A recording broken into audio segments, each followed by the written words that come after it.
గురుగారు కన్యా రాశి గురించి. ఇక కన్యా రాశి, ఈ కన్యా రాశి వారికి ఏంటంటే కొంతవరకు రుణభారం కొంత పెరుగుతుంటుంది. కొంత అనారోగ్య విషయాల్లో కూడా కొంచెం జాగ్రత్తలు తీసుకోవాలి. ఖర్చు విషయం కూడా బాగా పెరుగుతుంటుంది.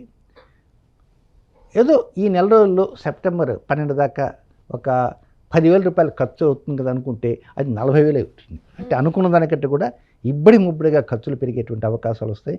కానీ కొంచెం ధైర్యం అంటూ ఉంటుంది. కొంత అనారోగ్య వాతావరణం ఉంటుంది. శత్రు జయం ఉంటుంది. దాని తర్వాత స్పెక్యులేషను ఇలాంటివి ఉంటాయి. షేర్ మార్కెట్ అలాంటి వాటిలో దూకుడు మాత్రం వెళ్ళకూడదు. కొంచెం దూకును తగ్గించే విధంగా ఉండాల్సిన అవసరం ఎంతైనా ఉంది.